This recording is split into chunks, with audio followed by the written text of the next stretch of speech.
Hello guys welcome back to my channel eat food and blog. तो आज आपको नতুन এটা ৰেচিপি লৈ আহিছো আপোনালোকৰ মাজলৈ। তো আজি বৰা মানে চিকেনৰ সিম্পল এটা ৰেচিপি। তো সকলোৱে চিকেন খাই ভাল পায়। তো চিকেনৰ ৰেচিপি এটা মানে যোনে বনাব নাজানে আৰু তেওঁলোকে চাই ল'ব, ভিডিঅ'টো চাই বনাব পাৰিব। একদম সহজত মই বনাম। তো আহক বন্ধুসকল ভিডিঅ'টো মানে ষ্টাৰ্ট কৰোঁ আৰু লগতে যদি মোৰ ভিডিঅ'বিলাক ভাল লাগে তো লাইক কমেণ্ট আৰু শ্বেয়াৰ কৰিব আৰু চেনেলটো ছাবস্ক্ৰাইব কৰি ল'ব।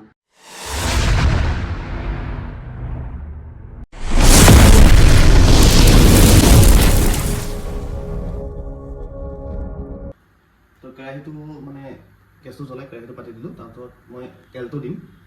কেৰাহীটো অলপ মানে গৰম হ'ব। তাৰপিছত আমাৰ এইবিলাক দেখিছেনে চিকেন আছে, আদা নহৰু পেষ্ট, দুটা সৰু পিঁয়াজ কাটি লৈছোঁ, তিনিটা কেঁচা জলকীয়া, অলপ তেজপাত আৰু লং ইলাচি সৰু সৰু টুকুৰা অলপ। তো ইয়াতে মই প্ৰথম সৰিয়হৰ তেলখিনি দি দিলোঁ। তো এতিয়া প্ৰথমতে মই লং ইলাচি দালচেনি দি দিছোঁ। তাৰপিছত তেজপাতকেইটা দিলোঁ। তাৰপিছত কাটি থোৱা পিঁয়াজ আৰু জলকীয়াখিনি দি দিছোঁ। এইখিনি অলপ মানে পিঁয়াজখিনি কালাৰ হ'লে মিডিয়াম গেছৰ ফ্লেমটো মানে মিডিয়াম কৰি ল'ব। তো পিঁয়াজখিনি ধুনীয়াকৈ কালাৰ আহিছে আৰু তো ইয়াৰ ওপৰত মই চিকেনখিনি দি দিম।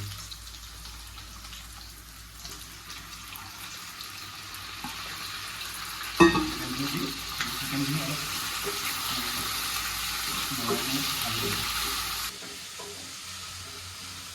ইয়াতে আদা নহৰু পেষ্টখিনি দি দিছোঁ। তো এতিয়া এইখিনি লৰাই কিনে ইয়াতে মই মছলাখিনি এড কৰি দিম। মছলাখিনি কি এড কৰিম আপোনালোকে চাই থাকিব, তেতিয়া বনোৱাত সহজ হ'ব।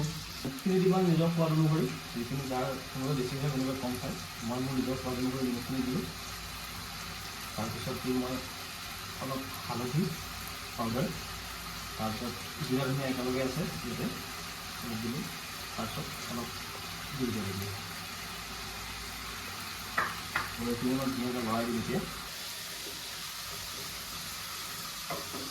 ধুনীয়াকৈ মিক্স কৰি দিওঁ মই এইখিনি। বেছি সময়ো নালাগে, সহজতেও হয়।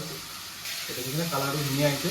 তো এতিয়া মই ইয়াত 5 মিনিটমানৰ কাৰণে মছলাটো মানে চিকেনত সোমোৱাকৈ ঢাকনিখন লগাই থৈ দিম। একদম ল' ফ্লেমত ঢাকনিখন লগাই দিম। 5 মিনিট হৈ গৈছে মানে ঢাকন লগাই থৈ দিয়ে। তো ঢাকনিখন মই আঁতৰাই দিম। তো দেখিছেনে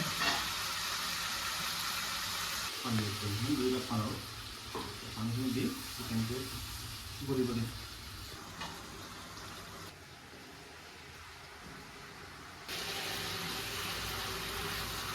অলমষ্ট চিকেনটো ৰেডি হৈছে।